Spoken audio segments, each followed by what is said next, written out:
Now on Live from my office, a warning. Don't wait. Waiting's bad. Waiting's bad anytime. Waiting for, your table at a restaurant. Waiting in line for anything. Waiting for something cool that's going to happen. Waiting to see someone you really want to see. They're all bad. You know what also sucks when it comes to waiting? Waiting for your perfect mortgage rate to come along in the year 2022. Let me tell you something.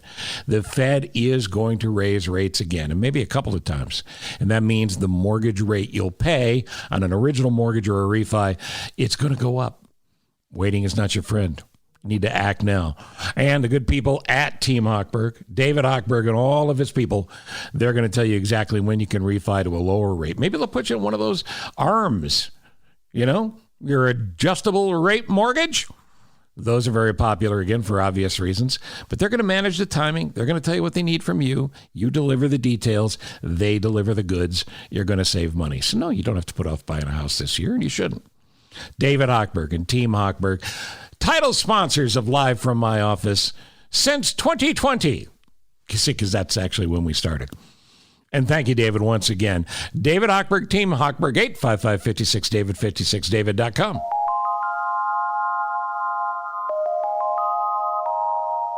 Welcome once again to Live from my office. I am in the middle of week 2.5. We've done about 12 shows now of the new Steve Cochran Morning Show on WLS. That's the big 890 AM every single morning. And look, I get it. Most of you don't get up in the morning and go, man, you know what I need more of in my life? AM talk radio. I get it. I wouldn't necessarily make that choice unless there was something I enjoyed, something that I could count on. Well, that's me. You can count on me. If you like this podcast, you're going to like the show. Conversely, if you don't like this podcast, you listen anyway, you're not going to like the radio show, and you should listen anyway. Everybody's welcome. My continued sermon, the right and the left on the farthest edges are the problem, not the solution. That's how we handle politics. But there's a lot more than politics on the show. There's a lot of laughs. And for the first couple of weeks that we've been rolling this show out, I'm playing you some highlights of the radio show because I hope you check it out. And frankly, I'm a little jammed on time to do both the podcast and the show right now. But on Monday, July 11th, we return with Live from my office original shows. I hope that all makes sense. In the meantime, thank you, David Hochberg, Team Hochberg, title sponsor of Live from my office. And thank you, Cantini Golf. As I record this on June 29th, I got off the Cantini Golf Course about an hour ago. Played pretty well for 17 holes. And on the 18th hole, I apparently dozed off. So, look, here's the bottom line. It's a great golf course, and we appreciate their support here as well. All right, messages from them coming up that I think are important for you to hear. But before we get to any of that, let me tell you about this show. The former boss of Chicago Public Schools, Dr. Janice Jackson, visited me in studio with the chancellor from the University of Illinois, a program that they've partnered together on. It's called Hope Chicago. It's a really well thought out program, and they'll be on today on this episode of Live from my office talking about it. Hope Chicago it rings with me as something that's super important because so many people have said, I really want to help the city of Chicago and the kids in the city who don't have the same shot, or maybe the parents and the families that don't have the same shot that I'm blessed to have. What can I do? This is what you can do. It's higher education for every generation, school kids and their parents getting a shot at the education they deserve, and in some cases, the education that they missed out on earlier in life. I really like what they're doing, and you'll hear the explanation here on the show. And from the wild and wacky world of politics, the GOP gubernatorial nominee is in, and it's Darren Bailey, hardworking farmer from downstate Illinois. I had him on the show, and I answered him a lot of really fair questions. Some people took exception to the interview. Others thought it was great. And the main point is, does he answer the questions you need to have answered? If you're willing to consider, as someone who has a moderate view, a Republican or a Democrat for the governor's office? Are you tired of J.B. Pritzker and you hope a Republican will ring your bell? Does he answer the question? So you listen to the interview, you decide.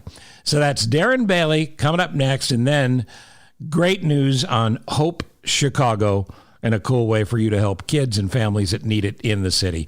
All part of this Live from My Office, highlights from the WLS radio show, The Steve Cochran Show, mornings, every morning from 5:30 to 9. Please give it a listen at the Big 890 and online as well.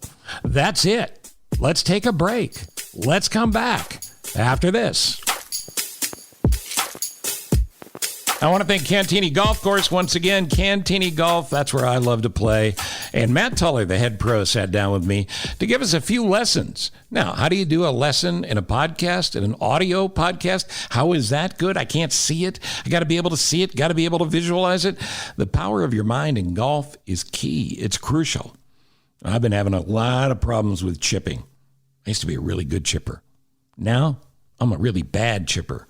And the head pro at Cantini, Matt Tuller, had some thoughts about this little part of the game, which could really make your score a whole lot bigger. With the chip, we do see some people get the shanks or the yips with their wedge, right? So for me, the one thing that I kind of take a look at is making sure that your weight's on your front foot and that we're rotating through the shot. What we start to see is, just like every shot, you got to remember there's rotation. And if we don't rotate through the shot, our hands just continue to lead through and we hit the ball with the leading edge, or not leading edge, but the hosel, right? We get those hosel rockets. So to me, it's weight forward and just make sure that we continue to follow through with that swing and have that, I'd like to say, your belly button facing the target in that little follow through. So it's a mini shot. That's all a chip or a pitch is. It's a mini shot. But it's not your wrists, your hands, your arms. Rotate through. I'm going to go try that as soon as we're done with this podcast. This Live from My Office. Cantini Golf, 630-260-8197. 630-260-8197. CantiniGolf.com. The GOP nominee to be governor, Darren Bailey, joins us on the phone. A very busy morning. Congratulations on your win. Well, good morning. Thank you very much. And great day for Illinois. Did you get some sleep? We got a little bit of sleep. I don't. Sometimes when things get busy, when things are all hours and the days were short and long on the farm, I made sure to get a few hours of sleep, and then we're up and at 'em again and get the job done. Now, I grew up around dairy farmers. I have nothing but respect for farmers. Farmers are the backbone that's another level of America. But it brings up this question, nominee. What did you bump your head? Why would you want to leave the farm to get involved with politics? Well, I believe I was called to it. No, I struggled and pushed and kicked and kind of call it the Jonah syndrome. We feel like we were called to it. I didn't want to come, but I realized that if I didn't do it, would someone else step up? I mean, that's probably the one thing that I have learned over the last 4 years that I've been involved is, politics is a dirty, yucky business, but a government of the people, by the people, for the people demands that we be involved. And I realized that the missing ingredient was me. I got fed up with tax increases and I was griping about it, and that felt good. But and I've got an amazing wife that's just there behind my back, keeping me moving forward and helping me get through the next door that opens. Well, yeah, and I watched your speech last night. She wanted to make sure you stayed hydrated. She seems like a good woman. So, all right, now here's my question for you. I'm sitting in the NBC Tower in downtown Chicago. I'm looking out the window on a beautiful sunny day on the greatest city in America. Doesn't look like a hellhole. What do you want to say to the people of Chicago? Well, I say that's the problem. You're up in a high rise looking down. Get down on the street and start looking up. No. No, that's not going to wash here. My point to you is, sir, with all due respect, I said, I told you my truth. My truth is I grew up with farmers. I wouldn't for a minute say to you, it's a bunch of Southern Illinois yokels that pushed you over the edge, because I know it's good, hardworking people that believed your message that voted for you. So do you understand that calling Chicago is a hellhole for the 9 million people who live in the city and outside the city and around here? Sir, I'm going to tell you, most of those 9 million people, I believe, agree with that statement. The schools are failing, the streets are unsafe. You're not right. You got a state's attorney. So We can make Chicago the truly great. We can't just ignore it and say Chicago's a great city and move on, because you're losing population every day. You're losing businesses. Illinois is losing population. You're losing population downstate. That's problems you're going to have to deal with as well. My point is the lack of opportunity. Business is not coming to the state. I've talked to the small business owners. Stop by on the south side, the west side, and talk to some of your small business owners. No. You're assuming that you've been on the road and you've been driving around, so for that reason, you have knowledge that the rest of us don't have. God bless your campaigning. I know you busted your butt, and you put a lot of miles on the car. What I'm saying to you is, and frankly, sir, you should take this as helpful advice.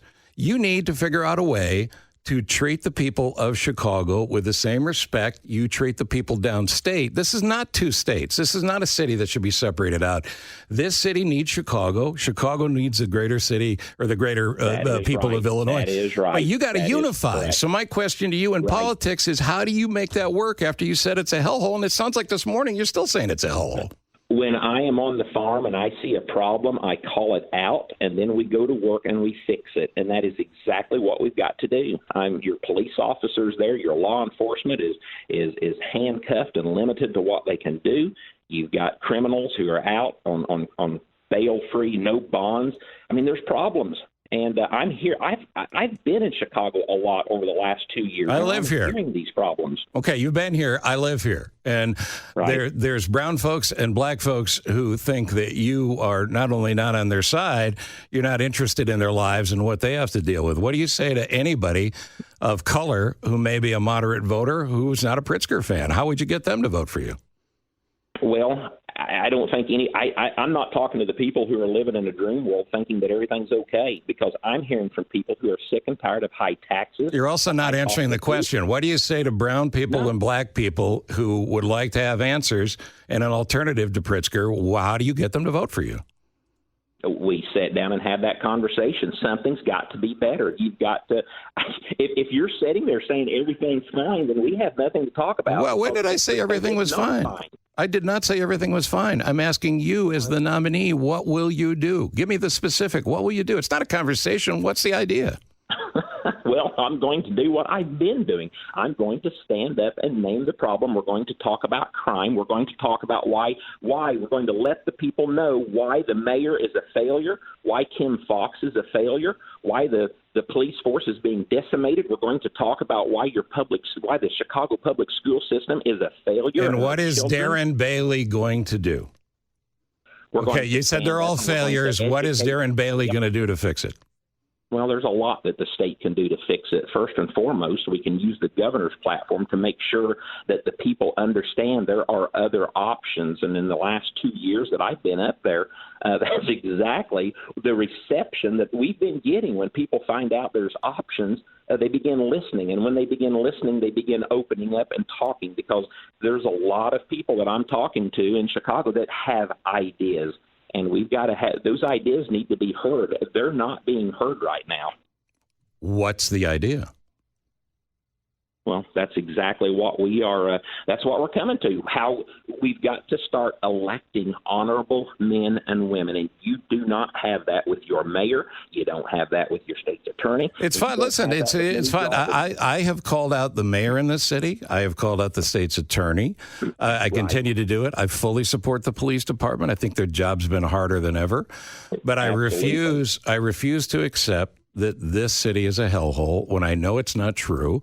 I think you made a political statement for the sake of political gain, and for that, you need to figure out a way to take it back. I think it's amazing that less than 6 hours after I said that, a homeless man was burned alive, and then the person that created that crime did that was out on cash-free bail. I think that is absolutely amazing. And every weekend, every Monday, I open up the news to see how many shootings and killings there were. Something's wrong, sir, and we've got to fix it. And together with someone like myself who's going to be on the platform listening and talking about the problem, and working together with your churches and your civic groups and your community leaders, I think we can make Chicago a much better city. I'm not. What are you going to do about the business? What are you going to do about the great small towns downstate that are becoming ghost towns where they don't have the businesses they had before? What are you going to do about that? Well, they don't have the businesses because the businesses don't want to move to Illinois because of the high cost, the regulations, the high workers' compensation, the ridiculous unemployment insurance problem that exists right now. We have to create – that's how we fix Illinois. We create business. And to your point, we have got a lot of room for manufacturing and industry here.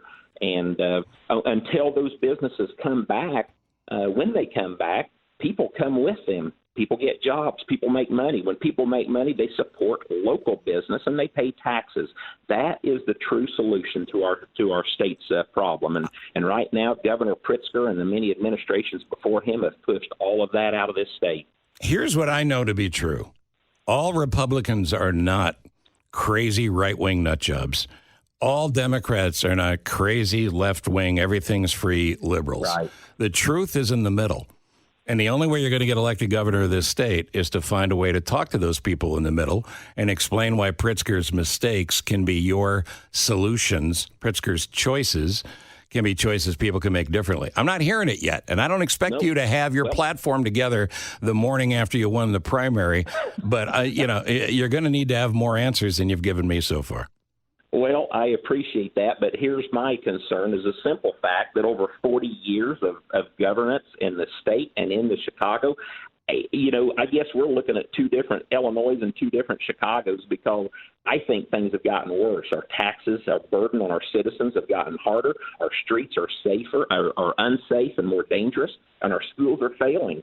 So I think right there is the problem, and we need someone to stand up and address that. What are you positive about? I want to end this on a positive note. What are you positive about with the state of Illinois? I am positive about the future because Illinois finally has someone who's going to stand up, roll their sleeves up, get to work, and work with people to make things better. And I've been speaking that for the last 4 years, but unfortunately, as a Republican in the super minority, our voices are not heard. We don't get invited to the table in Springfield to talk about solutions. So I'm positive with the fact that I'm going to sit down and with my Democrat friends in the House and in the Senate, and we will come up with solutions. Their voices will be heard. That's what I'm positive about. And I will continue to ask tough but fair questions, which I believe I did in this segment. I love it. Thank you. And I will welcome you back to answer those questions. Okay. All right. I appreciate you coming on. I know how busy this morning is. No, thank you so much. Thank you. All right, take care. That's Darren Bailey, the GOP nominee. Thanks for listening. We'll be right back.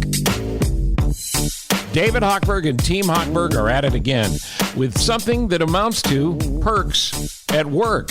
It's an affinity program, meaning a benefit program for your employees. I think the best person to describe this would be David Hochberg, who tells us what, in fact, it is. A real estate package to the business to the employees of those businesses. If they're looking to refinance, you get a deep discount. If you're looking to buy a home or sell a home, we've partnered with realtors throughout the United States and title companies throughout the United States to offer substantial discounts. So we're able to offer your employees, if you're a company owner or a benefits manager or HR manager, huge discounts on refinancing and huge discounts if your employees are buying or selling a home. So here's the deal. You would actually have something that's not going to cost you any money as a company, presented as a benefit to your employees, which can mean they're going to lower their purchase price. Their appraisal value is going to be benefited by this. You get an appraisal credit, a realtor credit, a lender credit, a title credit. It all adds up to savings and happier employees. How do you get more information? Go to 855-56-DAVID. That's the phone number. Call up, leave a message, ask your questions, or go to 56david.com and drop David Hochberg an email. Another great idea from Team Hochberg and David Hochberg at 855-56-DAVID or 56david.com. Let's go, company benefits managers. Let's do something for you and your people.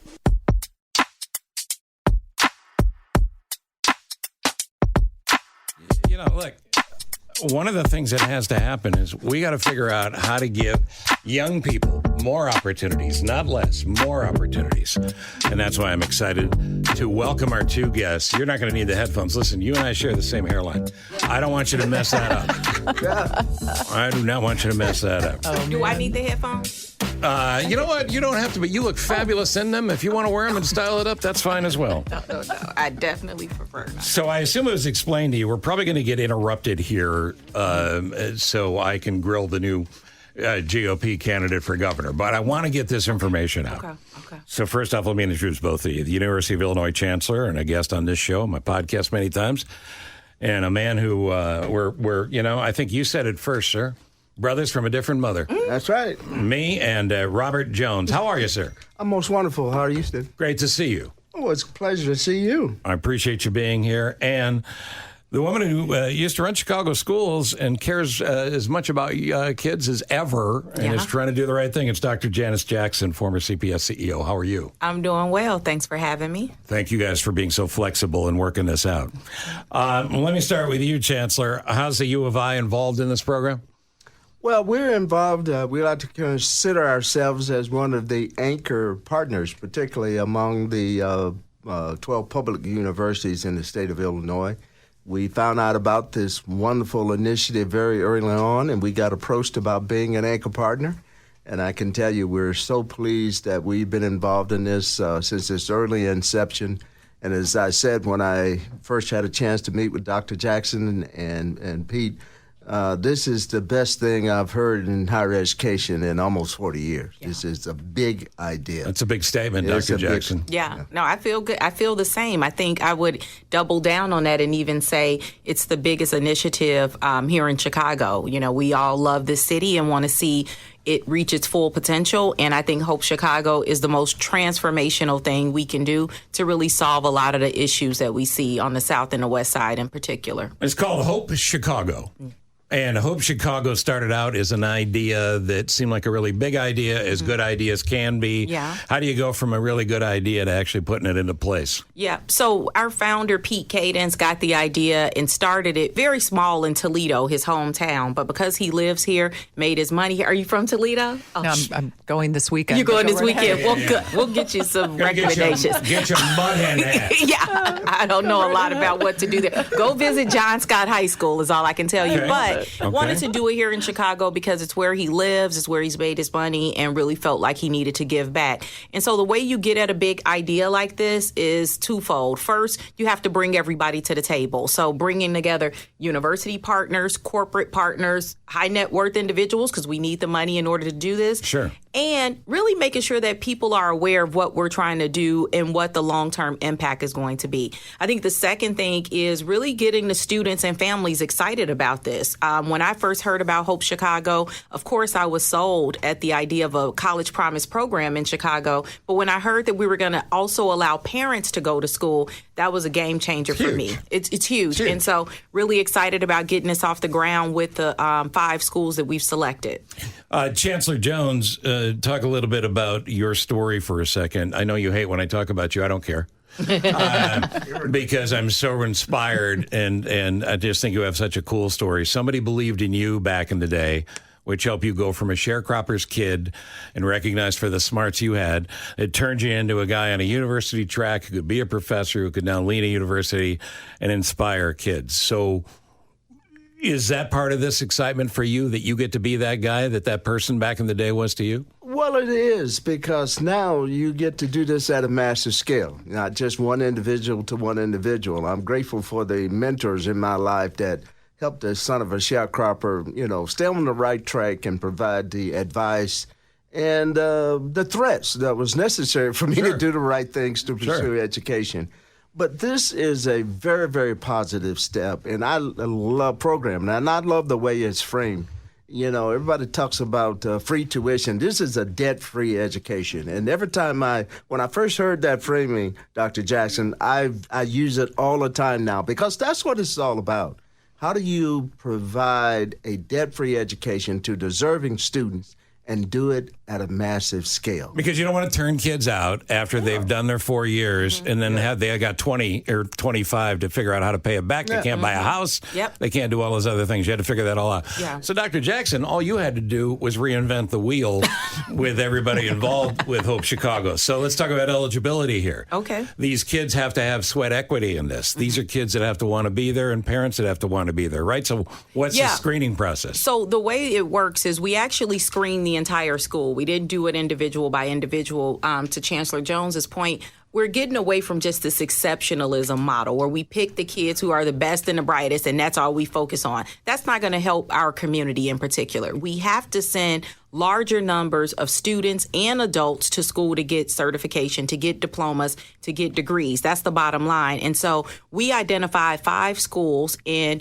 areas of high need, but we also looked for strong principal leadership and counselor leadership in the school because we want this to be a success. And so in addition to providing a debt-free education, we're also providing wraparound services because finances, that's the number one barrier. But the second barrier is really making sure people have the supports to get to and through college. In Hope Chicago, that's part of our model. And Chancellor Jones, I know at U of I, you're very concerned about making sure when you do turn kids out for their own lives and stuff, they've got places to go and there's avenues to take. So how does that meld with your view that these kids, once they go through the program and have an opportunity to go to school, are going to have jobs and futures? Well, it lines up very nicely with our overarching strategic objective. One thing that you've heard consistently from me in the 6 years I've been here is access to amazing education at an affordable price. And Dr. Jackson is right. The major obstacle has been the issue of affordability. You know, and we're very proud of what we done with the Illinois commitment. So this blends very nicely with and support the investments and the strategies we've put on the table because now it addresses that other part of the issue. You know, full ride, take care of all of your needs, and the wraparound services, I could not agree more because you can provide all the financial support. But if those wraparound services are not available on campus when they get there, students are not going to persist. And we are very proud of we have the highest graduation rate among underrepresented students of any university in the state and better than most of our peers. So this really, it was a no-brainer for us. It was kind of, it was a godsend to our big vision of how we can educate more students and do it better do it at scale. Yeah, I mean, you're entitled to your system of belief, whatever it may be. I always say, if you believe in God, whatever that God is, get closer to that God and try to be a better person tomorrow than you were today. Yeah. That's right. It's a simple premise, and this does accomplish all of that. All right, so here's what we're going to do. We're going to take a break. We'll come back. We're either going to have a few more minutes with you, and then you're going to stop taking our calls, or we're going to grab Mr. Bailey for a couple of minutes, and then you're nice enough to hang with us. Dr. Jackson said, Steve, look, I have people to talk to. I got to get out of here. No, she did not. But we want to know more about this. And is there a website where people can at least read about it, hear about it? Where do you send them? We want people to go to hopechicago.org. Okay. Plenty of information about the program in our schools. And don't forget to donate. Right now, we have over 500 donors from individuals that just heard about this, and we would love to have more people supporting our students. Absolutely.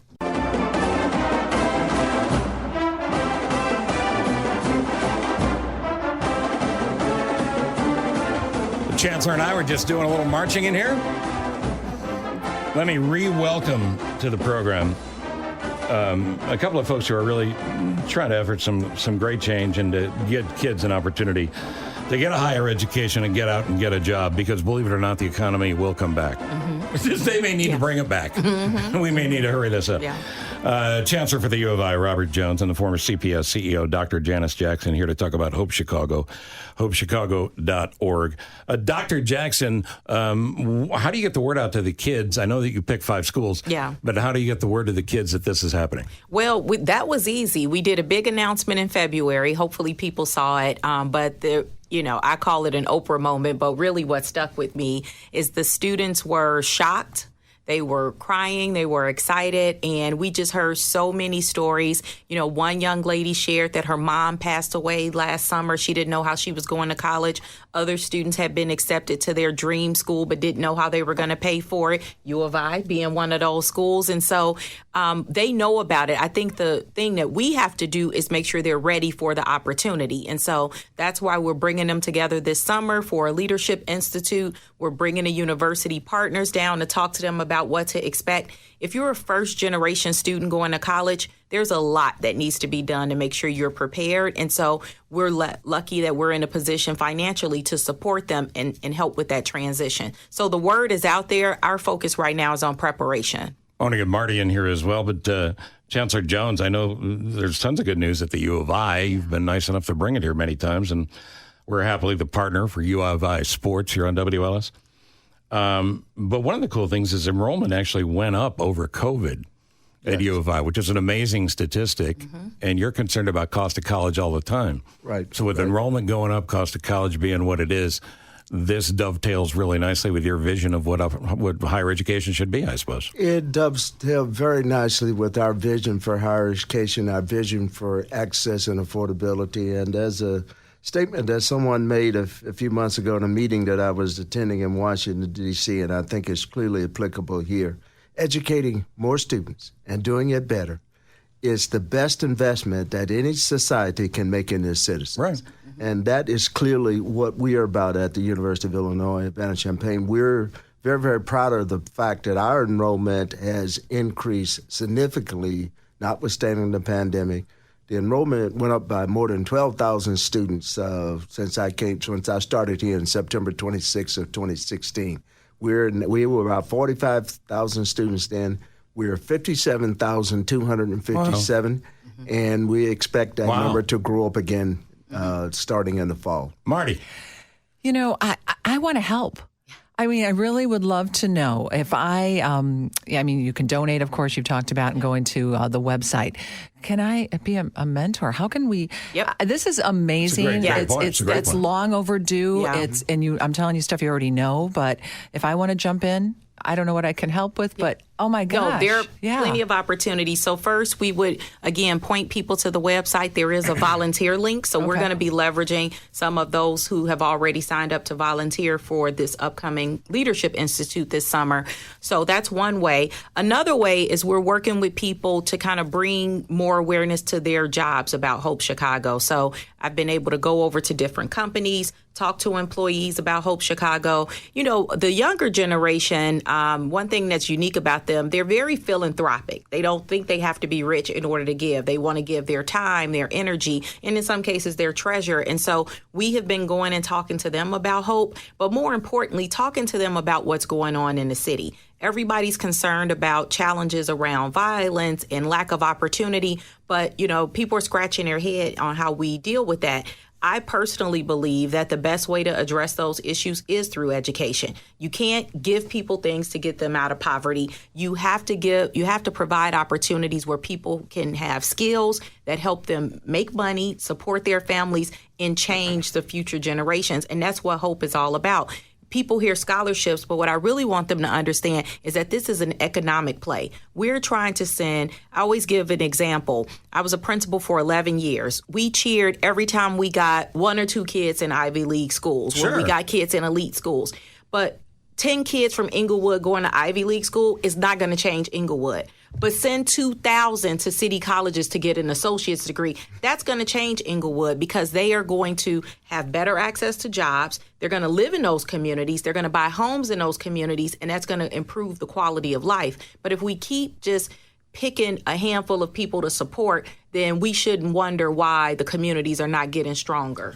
Well, you need to sign me up. Yes. I'm telling you, and I think the first thing I'm going to tell them is do not go into the media business, or I should say radio, but I can help you in any other way. Well, a lot of kids like communication, so I don't know if we'll be able to talk about it. Yeah, this is amazing. You know what? I wouldn't give up on the media entirely. I just make sure you pick the right one. There you go. That's all. Right. Yeah. That's right. Chancellor, and I know Dr. Jackson, you feel the same way about this, but a lot of folks say, this generation of kids, they don't want to work. They don't want to go to school. They don't want to work. Talk about what you see on a daily basis and what you hope this opportunity brings. Because, granted, there are some kids who don't want to go to any more school once they're done with school, or maybe before school's even done with them. But for kids who want this, it's huge. So what are you seeing? Well, what I see, and it's encouraged every year, we have an enormous demand for an Illinois education. And the rest of my peers, the other universities, are having some difficulty getting students to apply and to enroll. And we're struggling as well in terms of our yield. But the interest in getting it, so this notion that somehow this generation is not interested is just not true. It's the fact of the matter is that they are not entering K through 12 education with the kind of assistance and support that they need, that a large number of them are coming out the other end ready. And that's what Dr. Jackson is talking about. This program is not just providing financial support, it's making sure that by the time these young people are ready to enter one of our universities across the state of Illinois, they are college ready. And we have the responsibility for providing the wraparound services once they get on our campus to make sure they graduate in 4 years. Because if I'm providing a debt-free education, Dr. Jackson, you and I haven't talked about this, I expect these folks to graduate in 4 years, well, not 6 years. Talked about it, so we've talked about it with They your will be team. graduating in 4 years and not 6 years. And they will graduate with not a burden of debt, and they will be ready for professional studies or ready for the workplace. That's what I'm saying. We have a tremendous opportunity here. Hope provides a mechanism and a roadmap to get us to where we need to be. Because her point about when kids go off or go out of state, that does nothing to drive the economic vitality of this city and this state. Because we know at Illinois, University of Illinois, and it's true for the rest of higher education, if a student from Illinois enrolls here, 85% of them stay in the state of Illinois. That's a great number, too. Yeah. That's great. And by the way, closest I'm going to get to a U of I degree is the jersey you gave me this morning. You're very welcome. So I appreciate it. I'll consider this my honorary degree. Dr. Jackson, you get the last word here. Yeah, thank you. First, I'm happy that you posed that question because, I think I'm old school, too. So sometimes that self-talk around what kids want to do, that gets in the way. And I would say a few things to people. Number one, most of our kids and families, they want jobs. They want to work. Right. When we offered this opportunity to the parents of our 4,000 students, 700 said, sign me up. That cuts against this narrative that people don't want to work. The problem is, if I have a low-wage job and you give me an opportunity to go back to school, how am I going to take care of my family while I'm doing that? And so part of what Hope is doing with partners like we have with some of the corporations here is we're actually paying people while they're getting those skills so that they can afford to quit the dead-end job, get the skills to upgrade their lifestyle, and get better jobs on the other end. So it just requires a little bit more work and willingness to get this done. And you're going to always have people who don't want to take advantage of the opportunities, but there are far more people who just want the opportunity. And I'm just super excited about the possibilities and what we're going to do at Hope Chicago. HopeChicago.org. Marty's going to be mentoring. I'm going to be driving and waiting outside by the car because the only mentoring I can do is here's your car. But no, listen, anything that encourages youth to maximize their lives and be as good as they can be. That's it. Is great. Chancellor, it's an honor to see you in person, and you're always welcome here. And Dr. Jackson, I say the same to you. Thank you. HopeChicago.org. Help wherever you can.